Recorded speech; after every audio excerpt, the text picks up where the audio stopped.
Clements, and then we will take questions. In terms of questions, I will be seated here at the corner, and I will call on outlets when you raise your hand, and then I will call last question, and then that will be the end of the press conference. Okay? 2-minute warning.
Good morning.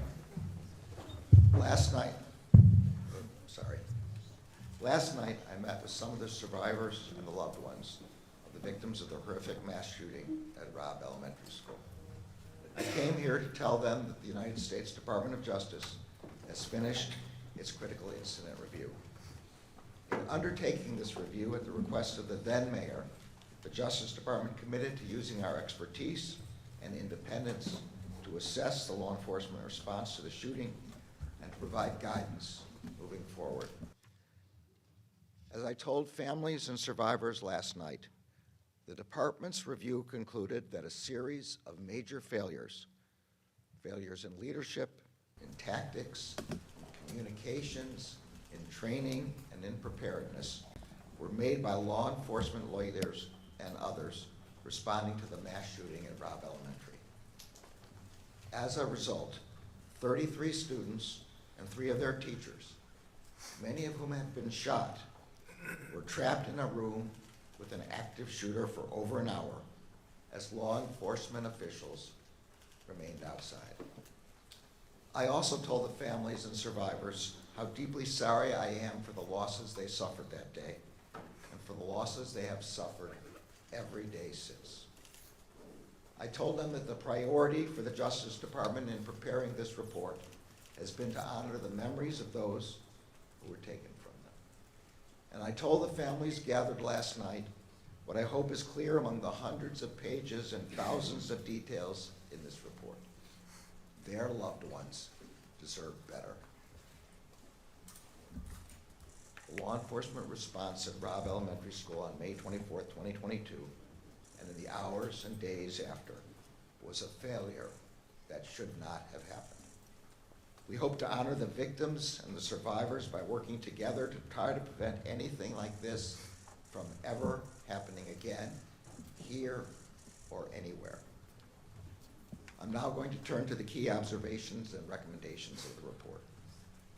On May 24th, 2022 at 11:33 a.m., an active shooter wearing body armor and equipped with a high-power AR-15 rifle entered Robb Elementary School and began shooting into classrooms 111 and 112, which shared a connecting door. Within minutes, 11 law enforcement officers from the Uvalde Consolidated Independent School District and the Uvalde Police Department arrived inside the school. Hearing continued gunfire, 5 officers immediately advanced toward classrooms 111 and 112. Within seconds, shots were fired from inside the classroom. Shrapnel hit 2 officers, and all responders retreated to cover. A single officer then made additional attempts to approach the classrooms, but after 11:40 a.m., no more attempts to enter the rooms were made until 12:48 p.m., more than an hour later.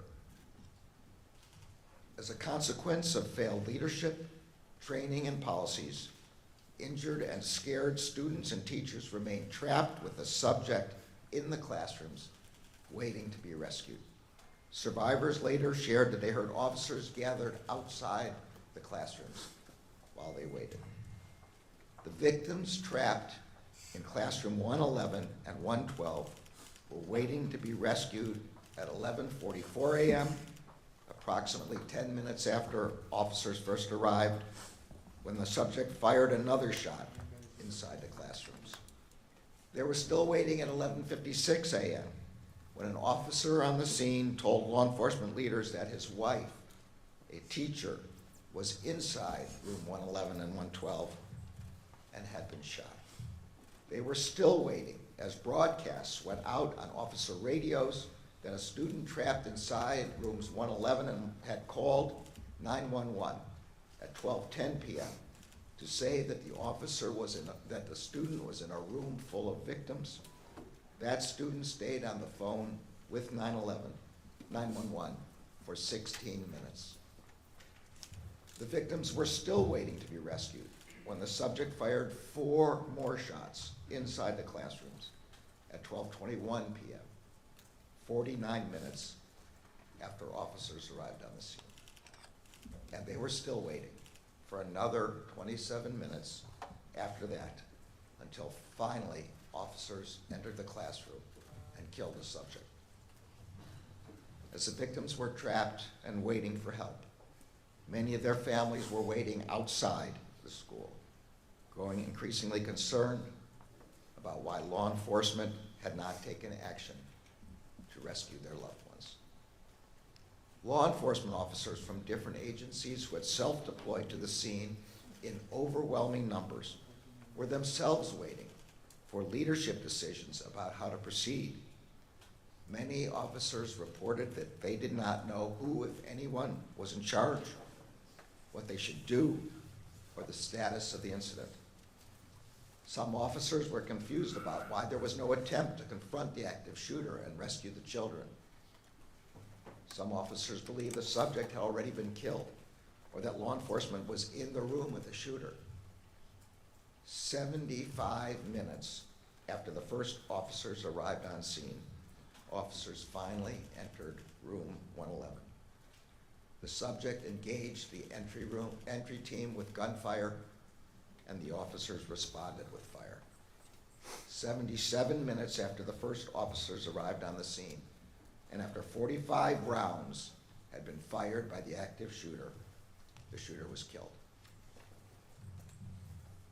The massacre at Robb Elementary shattered families throughout this community and devastated our country. 19 children and 2 teachers were killed, and untold numbers of students, teachers, and law enforcement officers were injured. The law enforcement response to the mass shooting at Robb Elementary was a failure. As the threat posed to our country by mass shootings has grown and evolved over the past several decades, law enforcement's response tactics have also changed.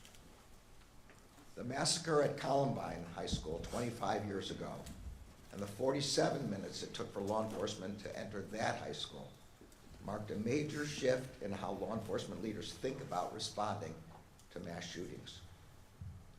It is now widely understood by law enforcement agencies across the country that in active shooter incidents, time is not on the side of law enforcement. Every second counts. And the priority of law enforcement must be to immediately enter the room and stop the shooter with whatever weapons and tools officers have with them.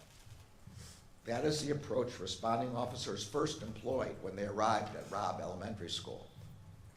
But within minutes of arriving inside the school, officials on scene transitioned from treating the scene as an active shooter situation to treating the shooter as a barricaded subject. This was the most significant failure. That failure meant that law enforcement officials prioritized the protracted evacuation of students and teachers in other classrooms instead of immediately rescuing the victims trapped with the active shooter. It meant that officials spent time trying to negotiate with the subject instead of entering the room and confronting him. It meant that officials asked for and waited for additional responders and equipment instead of following generally accepted active shooter practice and moving toward the shooter with the resources they had.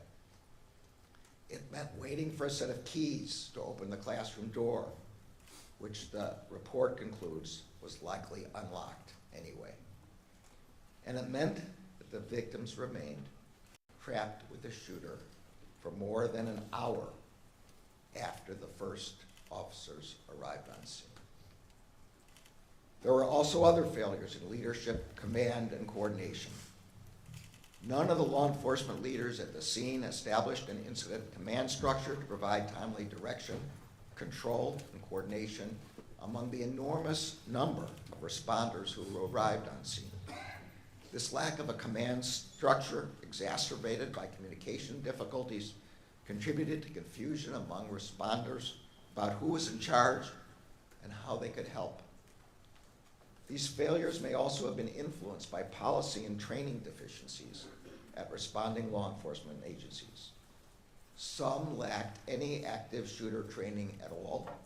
Some had inappropriate training. Some lacked critical incident response training, and the vast majority had never trained together with different agencies.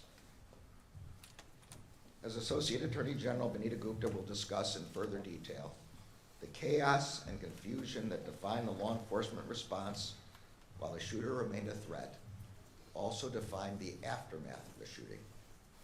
For example, surviving victims, some with bullet wounds and other injuries, were put on buses without being brought to the attention of medics. Some families were told that their family members had survived when they had not.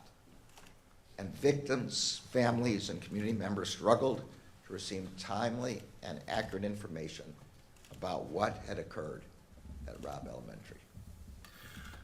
The Justice Department's objective in preparing this report was threefold. First, to honor the victims, the survivors, and their loved ones. Second, to provide a clear and independent accounting of the law enforcement response to the horrific attack that devastated this community. And third, to provide law enforcement agencies and communities across the country with analysis and recommendations about how what happened at Uvalde should inform efforts to prepare themselves for and respond to mass shootings. Policing is a noble profession. It is also a hard one. It requires training and constant education about evolving threats. The report includes widely accepted recommendations that have been adopted by law enforcement agencies across the country about how to prepare for and respond to active shooter situations. Before an active shooter incident occurs, law enforcement agencies have a responsibility to ensure that their leaders and all their officers are trained to focus on rapid response, trained that the first officers on the scene must focus on eliminating the threat and protecting the victims most in danger.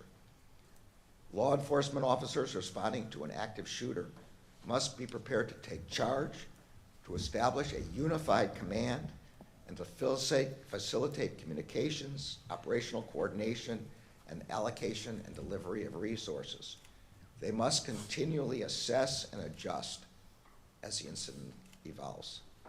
And in the aftermath of a mass shooting, law enforcement, and government agencies must provide the public with a sense of trust and confidence by communicating openly, clearly, and compassionately during a time in which many are learning the most devastating news that any human being can receive. The victims and survivors of the mass shooting at Robb Elementary on May 24th, 2022 deserve better. First and foremost, the 19 children and their 2 teachers who were stolen from their loved ones should be here today. They never should have been targeted by a mass shooter. We must never forget the shooter's heinous act that day.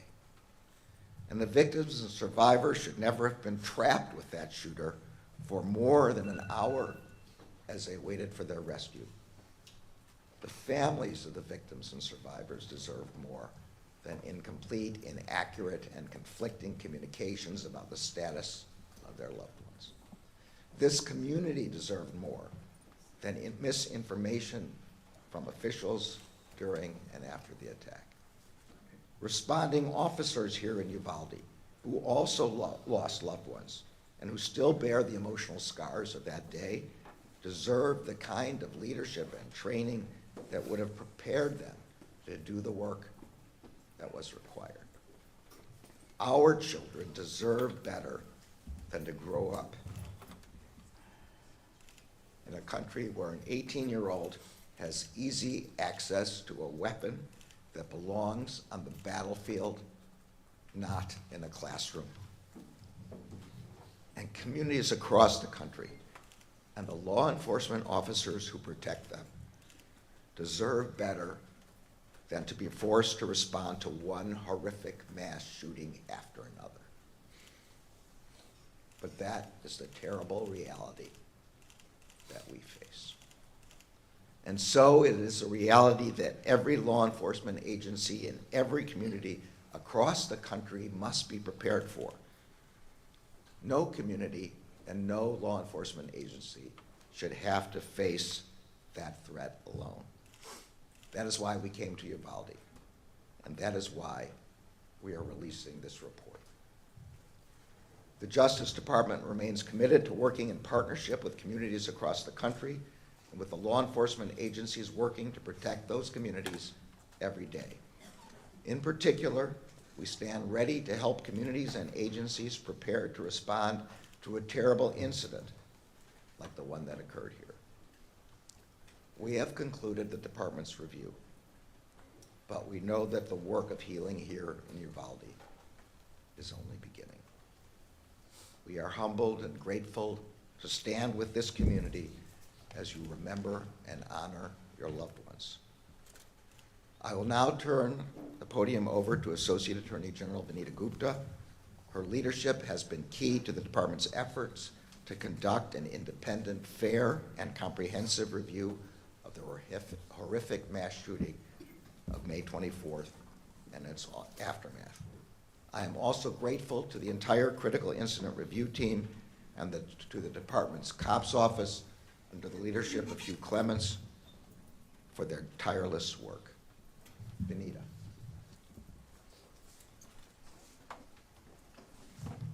Thank you, Mr. Attorney General. It is hard to look at the truth that the law enforcement response on May 24th was an unimaginable failure and that a lack of action by adults failed to protect children and their teachers. But we cannot look away from what happened here. We cannot look away from these children, and we cannot look away from what happened in Uvalde. On May 24th, 2022, this community lost 19 beloved children and 2 cherished teachers at Robb Elementary School. In the days and weeks following, this community also lost a sense of faith and trust in their own neighbors and institutions as they tried to make sense of what happened on the 24th and were unable to get the answers they needed.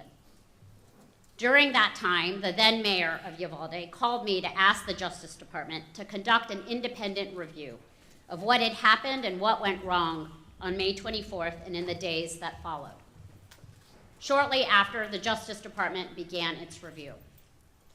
The Attorney General just gave a sense of the detailed timeline that we have laid out and the cascading failures that occurred over the course of 77 minutes between when law enforcement arrived on the scene and when they finally entered the classroom. But we also know the pain and the failures and missteps did not end when law enforcement finally entered the classrooms and rescued the survivors. It continued at minute 78, when it became clear that because there was no leader, there was no plan to triage the 35 victims in classrooms 111 and 112, many of whom had been shot. Victims were moved away without precautions. Without appropriate precautions, victims who had already passed away were taken to the hospital in ambulances, while children with bullet wounds were put on school buses without any medical attention. In the commotion, one adult victim was placed on a walkway, on the ground, outside to be attended to. She died there. The reunification and notification process for families was similarly chaotic, and as some of the families described, truly deeply painful. During and after the 77 minutes, families and survivors received unclear and sometimes conflicting information about where to go to reunite with their loved ones.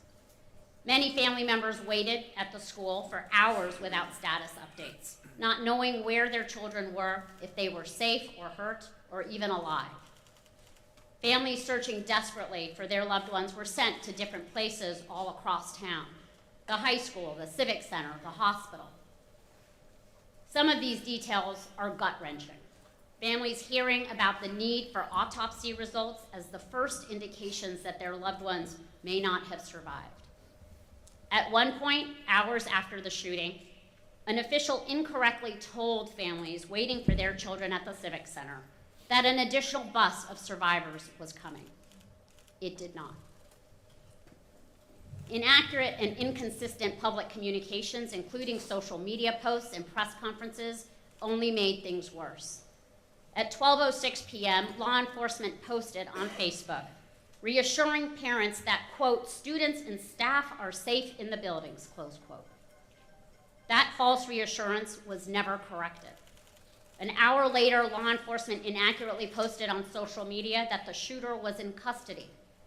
That post, too, was never corrected. Both impromptu and scheduled news conferences and media engagements contained inaccurate, incomplete, and at times conflicting information. Mirroring the failures of the law enforcement response, state and local agencies failed to coordinate, leading to inaccurate and incomplete information being provided to anxious family and community members and the public. We also know the pain following a tragedy like this endures, and that the support this community needs has often been missing. And we cannot talk about what happened at Robb Elementary School without reckoning with the fact that this tragedy took place somewhere all children should feel supported and cared for and safe. Our report documents missteps in school safety preparation that contributed to this tragedy, including that the campus safety plan was effectively a template and included security measures that were not even available at Robb. That there was a culture of complacency around locked door policies, with interior and exterior doors routinely left unlocked, and that confusion over where to find a master key to unlock classroom doors contributed to the significant delay in entering classrooms 111 and 112. As I made clear last April when I came to Uvalde to meet with families, and as we reiterated to families last night, this report not only looked backwards, but also identifies lessons learned and recommendations for other communities to prevent something like this from happening again. No law enforcement agency or community can assume that what happened here, or in Newtown, or in Parkland, or in Columbine can't happen in their community. That is our reality. This report offers 273 recommendations for law enforcement agencies and other officials in every community. That includes a series of recommendations for law enforcement and government agencies preparing for and responding to mass shooting incidents and active shooter incidents as they occur. In the immediate aftermath of an active shooter incident, law enforcement leaders must continue to provide guidance and direction to all first responders, including triage planning to ensure that emergency personnel can access victims as soon as possible. Law enforcement and government officials must provide proactive, timely, and accurate information, notifications, and give community members as much information as appropriate at any given time to help avoid or mitigate rumors, uncertainty, and unnecessary worry. If an organization shares incorrect information with the public, it should be open about it and correct that mistake. In the days, weeks, and years after a devastating attack, survivors, the family members of victims, community members, law enforcement, and other first responders, and their families should continue to be offered both immediate and ongoing trauma support. The Justice Department remains committed to the Uvalde community. Federal Victims of Crime Act formula funds are being used to support victim services in Uvalde, and our Office for Victims of Crime is working with the state of Texas and the Uvalde community to complete the application for supplemental Justice Department funding that is going to enable continuing services for victims, survivors, and their families. And through our COPS office, the department has also awarded the local school district substantial funding over the past 2 years through our school violence prevention program to help this community continue to improve school safety and security. Before we started this review, we consulted with the International Association of Chiefs of Police to build out a team of experts, including several law enforcement leaders who have ably led their communities through mass violence events. I am grateful to those leaders who lent their expertise to us and to our COPS office team for their immense dedication and commitment. Together, the review team's work included reviewing more than 14,000 pieces of data and documentation, including policies and procedures, training logs, body camera and closed-circuit television footage, photographs, and more. They made 9 visits to Uvalde for a total of 54 days in this community. They conducted more than 260 interviews of individuals from more than 30 organizations and agencies, including responding law enforcement and survivors, family members, victim services providers, and school and hospital staff. They traveled throughout the country to review generally accepted practices and contemporary active shooter training courses. Other organizations and news outlets have documented parts of what happened on this horrific day. But all of this work has led to a Justice Department report that is both the most detailed and broadest in scope, looking beyond the immediate incident to include the communications, victim services, and school safety aspects of this tragedy, as well as the post-incident response and investigation and pre-incident planning and preparation. The public demands a lot from law enforcement, and we often take their service for granted. Every day, police officers run towards danger to keep people safe.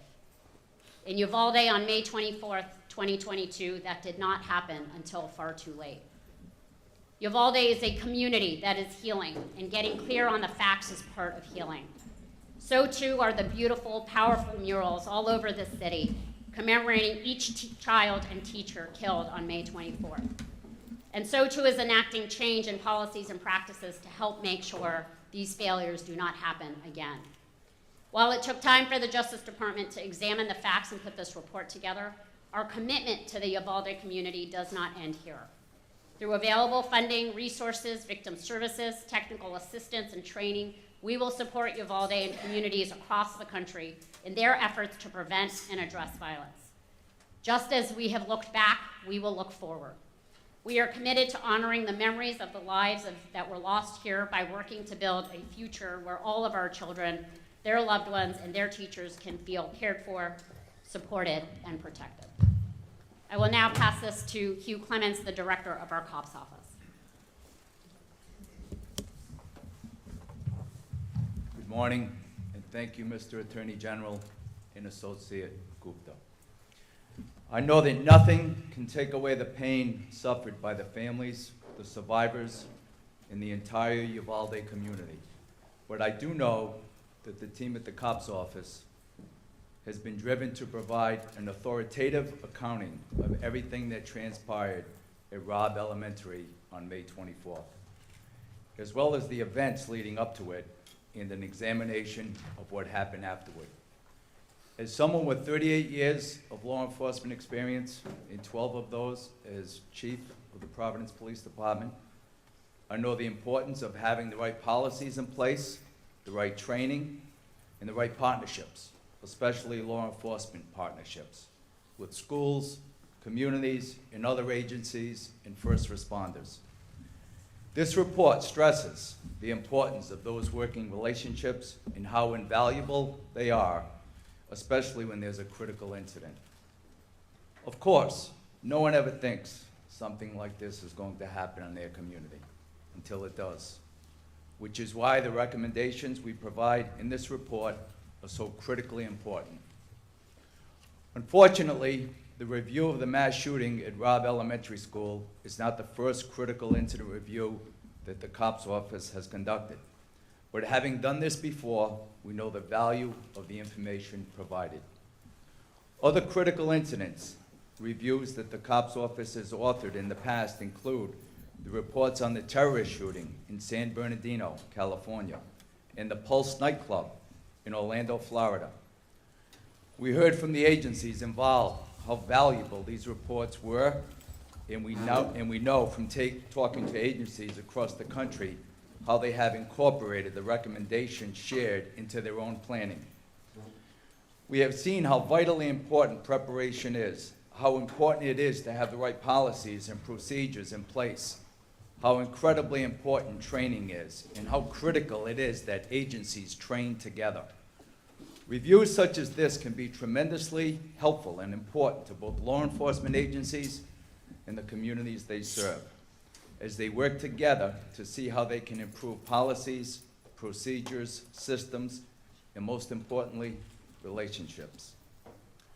We talk about that and much, much more in this report, which I know is going to be a very important resource to law enforcement agencies in the months and the years to come.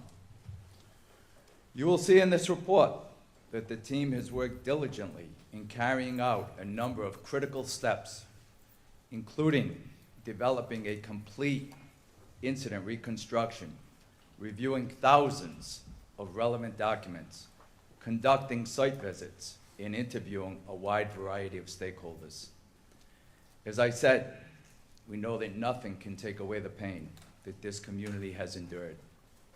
But we were dedicated to providing this community with a transparent, independent, and thorough review of what happened. And I believe that this report has done just that. Thank you. Great, raise your hand if you have questions. Right here. All right, Delaney, and then Lucy.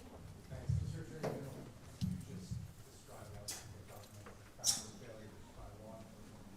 But the report also makes a point of withholding the names of all of the most senior law enforcement officials. Does this report sufficiently hold accountable individuals responsible for failures? So the report is an analysis of what happened at Uvalde, including by everyone at Uvalde, all responding agencies. It concludes that this was a failure of leadership, and so all members of the leadership who failed were identified. It also identifies individual officers by rank and by what agency they're from, but the standard practice of the Justice Department in these critical incident reviews is not to name those who are not listed as at fault, and particularly not to name those in lower ranks who acted on the scene. Next question, Mr. Lee, Attorney Lee General. case at 12. I have two questions for you, Mr. Attorney General. Your report here names Pete Arredondo and Mario Vargas as leaders in this incident that happened at Robb Elementary. Had they acted in a way that was put out as guidelines after Columbine shooting, would lives have been saved on May 24th? I think the report concludes that had the law enforcement agencies followed generally accepted practices in an active shooter situation and gone right after the shooter to stop him, lives would have been saved and people would have survived. My second question for you, sir, based on this report, we know at this point no criminal charges have been filed against anyone who responded that day. Based on what you all found in this report, should the Uvalde County District Attorney file any criminal charges for the law enforcement officers who responded that day? Well, I'm going to leave that question for the DA. Just to explain for everyone, the Justice Department only has criminal jurisdiction where federal crime has occurred. The shooter here is dead, and there's no federal criminal jurisdiction. What we've done is responded to the mayor's request, then mayor's request, for a critical incident response examination to determine the manner in which the agencies responded and to provide recommendations for the future, and that's what we've done. Next question, Tribune. Texas Tribune. Mr. Attorney General, you identified one of the objectives of this analysis to provide law enforcement agencies with recommendations. There are nearly 300. Could you talk a little louder? Which recommendations do you think law enforcement agencies should undertake immediately? What's the most urgent issue? Yeah, so the most significant failure, and therefore the most significant and urgent thing for law enforcement to do, is active shooter training, which provides that when an active shooter is in a building or anywhere else, the first priority is to stop that shooter and to remove people who are immediately endangered by that shooter. And that requires tactical training. That's the first thing. Say the second thing is critical incident response. Establishing who's going to be the on-site commander, making clear to all other agencies that that person will be the on-site commander. That again requires training and practice and response. Last, go ahead. One more and then one. Should joint training be mandated across the country? I'm not sure what the word mandated here means. I think it's absolutely necessary that in any circumstance where there's going to be more than one agency responding, and that's going to be in any school situation, all the possible agencies should train together in order to establish lines of communication, command structure, and communications structure in particular. Here radios were not interactive. People did not have a way to talk to each other, and make sure that everybody's following the same strategy. Last question, Uvalde Leader News. Attorney General, some have suggested that our police response was typical for a mass shooting, in fact even better in many cases. And they used the Pulse nightclub event as a comparison. It took 3 hours to go in and put down that killer. And there were phone calls back and forth. How do you speak to that? So actually, I'll let Hugh talk specifically about the Pulse nightclub, but I will say that what I've described and what the report describes is clearly the generally accepted response to an active shooter. We did a survey across the country, and the experts who were involved in this examination are experts in exactly this subject of active shooter, and there's no doubt that the standard practice is the one I've described. And I'm going to let Hugh answer that specific question. I would say honestly, I don't know if that's entirely true. I will tell you this report is comprehensive, it's extensive. I urge you all to read it, the executive summary, all hundreds of pages. I will say there was a epic, complete lack of leadership, unity of command. There was no incident command set up. That's not the case with the Pulse nightclub. And so in this particular one, in comparison, that is not entirely true, and the response was a failure of leadership. Great, thank you, everyone. Mayor Garland, there are a lot of Thank family you, everyone. members, well, there are a lot of family members here. You just let us know, do you believe charges should be filed?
Jasmine, are you doing the press right now? Okay.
DOJ's approval or sealed that they will to be able to get off their ass and do something.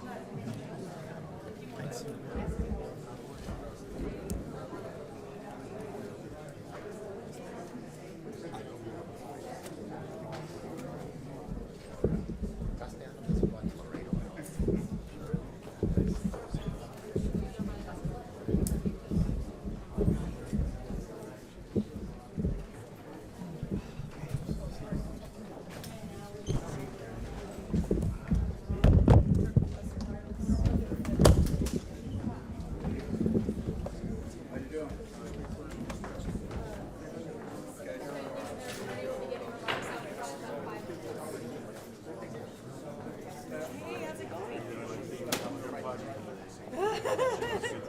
Yes, one. Yeah, once in a while. No, I'm sorry, I'm at work and then.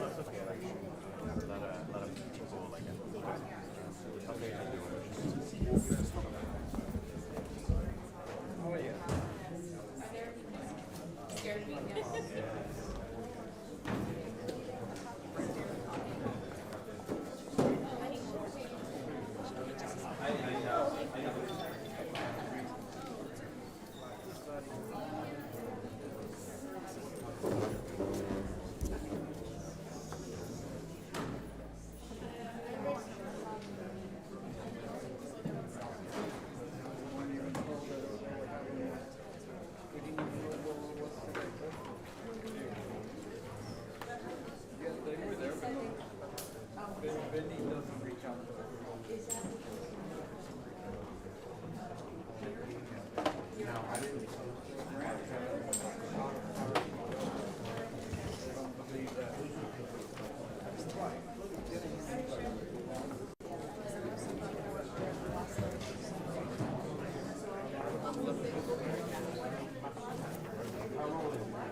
Photographer, actually, let's go outside first. Take you guys to the- So everything's outside right now.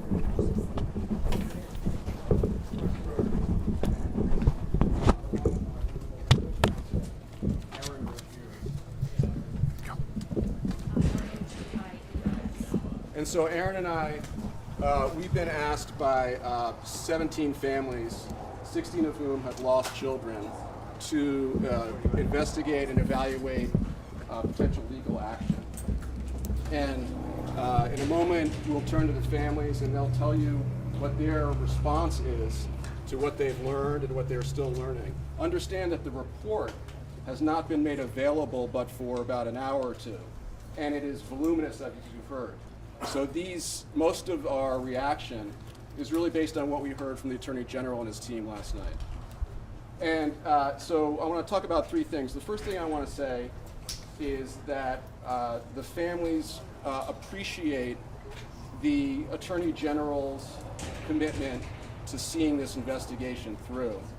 For families in this situation, transparency and comfort and knowing that your government or your state is listening to you and are concerned about what you and your families went through is critically important. They haven't gotten a lot of that from the state of Texas. So for them, that is very much appreciated. And it was clear not just that the DOJ has taken this investigation very seriously, but that the Attorney General himself, I think he saw it as expressed great empathy, and that's also very appreciated by the families. There are limitations, though. These families didn't need a 400 or 500-page government report to learn that law enforcement failed them in a historic way. They didn't need the report to tell them that law enforcement violated its most sacred responsibility, and that is to protect our children in a time of great need. They didn't need that. Why didn't they need that? Because they were there. Some had AR-15s pointed at them as they desperately tried to help when law enforcement wouldn't. They were there as their children were being killed while law enforcement was paralyzed. Paralyzed. They were there. So they did not need to learn that. But the details of the investigation will come out for whatever value they provide. It's important to understand go back and let's just refresh our recollection about what happened that day. Within minutes, really, hundreds of heavily armed law enforcement officers were there from all different agencies. The DEA was there. The Border Patrol was there. The Uvalde police were there. The school police were there. The county police were there. Texas Marshals were there. It was a convergence of heavily armed and mostly very well-trained law enforcement agents. And you would think that they were fighting to protect a major army from invading us on our borders, as we would like our law enforcement to protect us. But who was on the other side of this epic battle? What were they afraid of? Were they afraid of an 18-year-old kid? This 18-year-old, let's remember, was about 5'5" or 5'6". He was 140 pounds, soaking wet. Were they really afraid of this kid? No. They were afraid of his weapon. And it turns out that even some of these well-trained officers are human beings. And guess what? We've learned from this event, from Parkland and other events where law enforcement got cold feet. These people were scared. They were scared because they're human beings, and they were scared of getting killed. And they waited around while somebody else was going to be brave enough to intervene. The questions that are not answered in this report are significantly more important than the questions that are. This 18-year-old kid was able to walk into a store down the street and acquire a military weapon, a Daniel Defense AR-15. And within about a week, he acquired another one. The day he turned 18, he had made his decision long in advance. In fact, he had ordered 60 30-round magazines, and they were delivered to his home. How did that happen? Where's the government investigation on how this kid got this firepower? The other thing that happened is he ordered over 1,700 rounds of ammunition from an online ammo dealer. How could that happen? How could that happen? Where's the investigation into that? How did this 18-year-old kid even know enough to know how to equip himself in this way? What happened? What are the means by which gun companies are marketing these weapons to our children? How are they reaching them? Where's the role of marketing and the gun companies in this report? There's no fault or investigation whatsoever. The truth is you can respond to an active shooting, but let's not delude ourselves. You might be able to save a few lives, but we can't accept that that's the best we can do. Over 12 years ago, or about 12 years ago, almost 12 years ago, after the Sandy Hook shooting, shattered families went to the United States Senate, and they begged. They pleaded. They said to our elected officials, it's too late for us. Our children were just killed by a kid, a troubled kid, under 21, who used an AR-15 to kill our children. They said, help us. You can't help us, but you can help us by helping others. You can help us by help. And Congress turned their back on the Sandy Hook families. And Congress turned their back on the Sandy Hook families.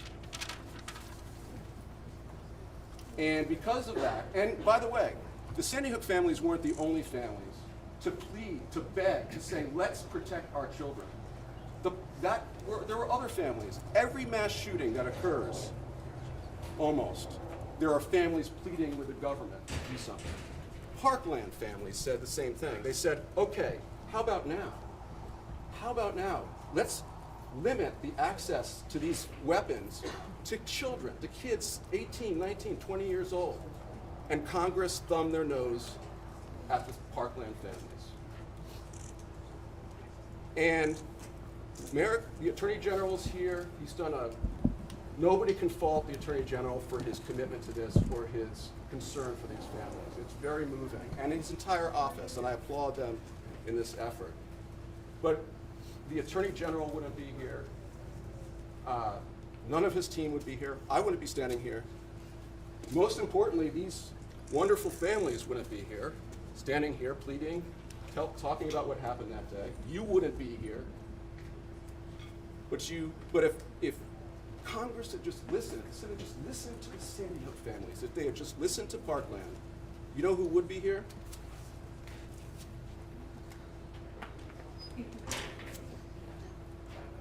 Eva Morelos, Irma Garcia, Zaya Garcia, Xavier Lopez, Amory Jo Garza, Jose Flores Jr., Aletha Ramirez, Annabelle Guadalupe Rodriguez, Eliana Torres, Eliana Garcia, Rogelio Torres, Jacqueline Casares, Jayla Nicole, Silvera, Jace Nuevanos, Lexi Rubio, Tess Mata, McKenna Elrod, Neve Bravo, Layla Salazar, Maite Rodriguez, and Miranda Mathis.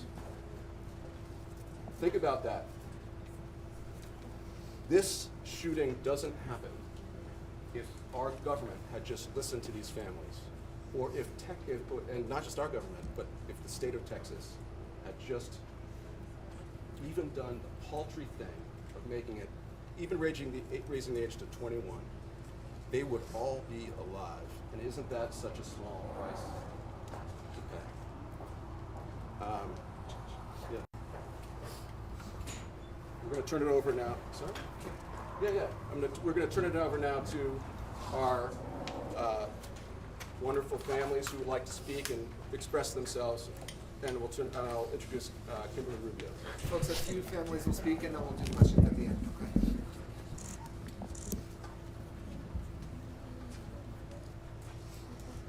Reading this report this morning, I read that Pete directed officers intending to with the failures, and today, and then local officials do what wasn't done that day. Do right by the victims and survivors of Robb Elementary, terminations, criminal prosecutions.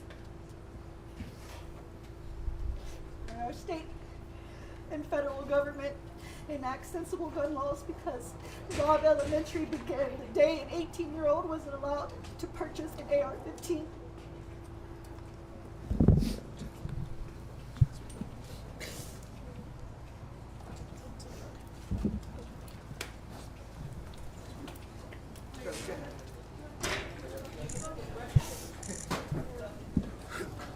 Most importantly, from what we've seen with this report, and I commend the DOJ on doing this, is that although there isn't every name of the officers that were there so that we can hold them accountable, because we have to do our own digging most of the time, there are names that are named. And it is time, because our community is so divided because of this, because they don't want to believe that the people that they grew up with failed our children and they stand against us. I'm hoping that they read this and they see Johnny Phil's name, or Mariano Pargas's, who is a county commissioner right now, or Constable Zamora, who is running for re-election, There are names in there, and the community needs to see this, and y'all need, because the DOJ stamp is on there, maybe y'all will start taking us seriously now, instead of telling us to move on, telling us to sweep it under the rug, and not doing a damn thing about it. We need our community. It's hard enough waking up every day and continuing to walk out on these streets and walk to an HEB or drive to an HEB and see a cop that you know was standing there while our babies were murdered and bleeding out. It's hard enough that. If this community doesn't care, and I hope this makes y'all. I also hope that this lights a fire up under the district attorney's ass, because we know that she has not done a damn thing, and we refuse to accept that. Do your job. Does anyone else want to talk before we take questions? Let's try to go one at a time and just introduce yourselves so they know who they're talking to. Where do we want to start? Shimon. Hi, yeah. So just let them know who you are, Shimon. Shimon Prokopez, CNN. Just do you guys feel that the report went far enough in naming people and holding people accountability? Because as we know, the DPS had the largest number of law enforcement officials outside of the CBP, and there's a lot of video and a lot of information about their actions that day. But it doesn't seem that this report really touches on their actions that day. It seems to focus mostly on the local officers, Arredondo and the chiefs. Are you concerned about that? Just we need some reaction to that. I don't see Would you guys mind coming up to the mics? I don't understand why they are allowed privacy. My child, their children, they are named in this report because they are dead. Everybody should have been named.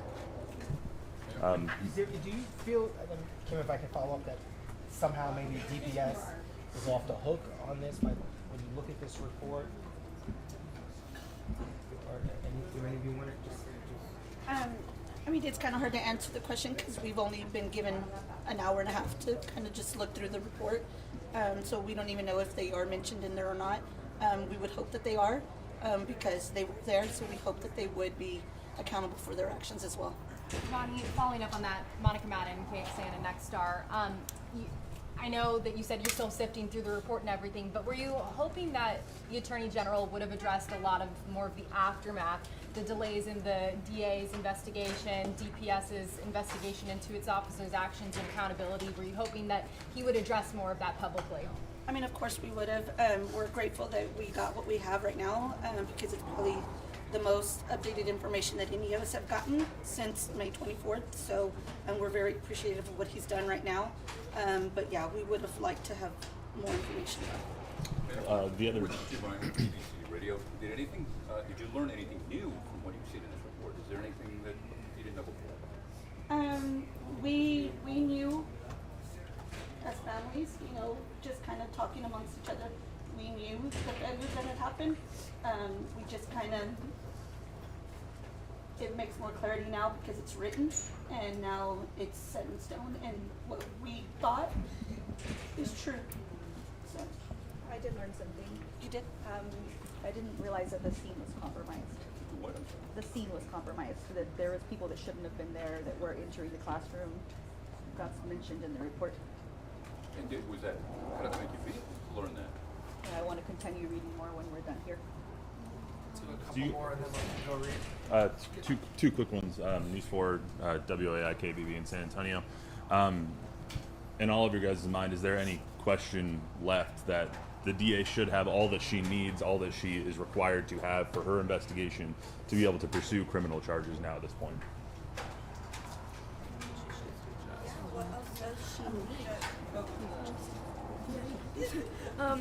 Yeah, I mean, this is probably the most extensive piece that we have about all of the failures that happened that day. What else does she possibly need to prosecute or to remove these people from their positions of power when they can't even do their jobs?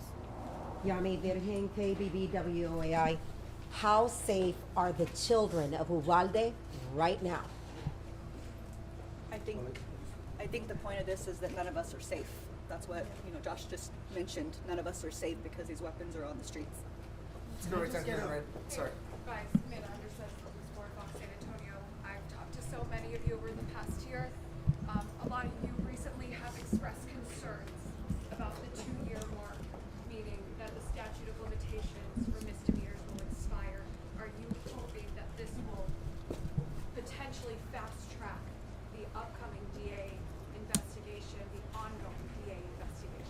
Well, the DA, even the DA can't get in our way of fully in our way of an investigation. But it ought to be, to your point, it ought to be said that the DA, with the help of the AG here in Texas, is fighting the disclosure of a lot of this important information. So the DA is effectively, you know, the DA has a job to do. We understand that, but she's locked up this information that these families deserve to have access to evaluate their legal rights.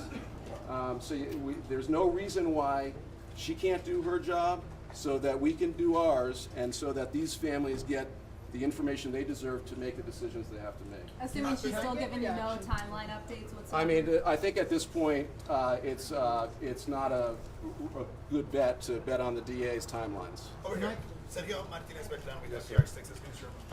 Quick question, you talk about how you're representing the family, you're trying to conduct an investigation. What's the purpose of it? Is it potentially to sue the local law enforcement agencies? Like, what are you hoping? Well, it's similar. I mean, of course, the DOJ looks at the criminal, the DA is looking at criminal allegations. But the other facet to these incidents is what went wrong, and how can we hold those people accountable? And the traditional other means that we do so, which is by bringing legal action against them, so that there's another incentive to clean up their act, right? And so so we have to look at all the angles here. What contributed to this? And it should be noted that when many of us were growing up, maybe am I the oldest person here? But when many of us were growing up, we didn't have these routine mass shootings with AR-15s. But guess what? AR-15s were available. So something's changed. And so one of the big things that we've seen in Sandy Hook and Parkland and other cases is that what's changed is the way these weapons are pushed on youth. And this is a tragic and unnecessary example of the repercussions of that. When I was growing up, nobody knew what an AR-15 was, and here every kid of a certain age, especially boys, know what they are because they're being courted, and they're being courted with other actors like social media and et cetera. So these gun companies are really pushing these products on kids for these types of missions. William Alado from the Texas Tribune, are you suggesting that you're going to pursue charges against gun manufacturers? Well, I don't bring charges, but fair enough. But the legal issues that we're under consideration now, I can't really speak about beyond just the big picture type of things that you have to look at in an incident like this. I mean, there's a lot of factors that go into something like this. For the families now, what are the next steps? As we now have one of these investigations out, there's numerous. The DPS is still doing their investigation. We obviously have the DA who is still doing theirs. What is next for all of you as you continue to try and move forward and, one, put the day behind you, but two, create change? I think we're going to continue fighting. We're going to continue fighting that some type of change is made in honor of our kids. We have nothing left but to fight for them. We are their voices now, so we're going to continue. Can I just get a reaction from someone, the Attorney General, having him stand there, very significant moment when he says that lives, had officers follow protocol procedure, lives could have potentially been saved. How was that? How was that for you to hear him say that? I mean, how do you want us to react to that? Because so many people have not wanted to say that here, in the law enforcement officials. It was pretty hard. I mean, respectful for telling us, but I mean, it was pretty hard, to hear that. When he sits there and says that, lives could have been saved. I mean, I just get a little closer to me. Like, I just couldn't believe it. For these officers who sit there and just not do anything, and still be out here, on the streets like nothing happened, and my daughter's gone. It was hard.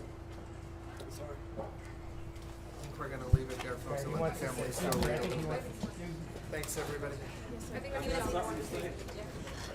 I'm the grandfather of Layla Salazar, and this mass shooting here, why is it that our officers got rewarded instead of being punished, and got raises instead of getting demotion. That's what I don't understand. The DPS major there that's sitting behind Abbott got a $40,000 raise. The Texas Ranger that had been suspended a year ago, fired, he's still getting paid over $100,000. Why are we paying these officers and then you want us to trust them with our families when they're getting paid to do nothing?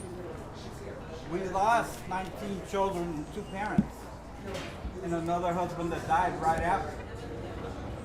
So really, I don't see where we should be rewarding our officers. Because I was at the courthouse when they had the commissioner's court, and they asked me if they should have a raise, and I told them straight out, no. They don't deserve a raise.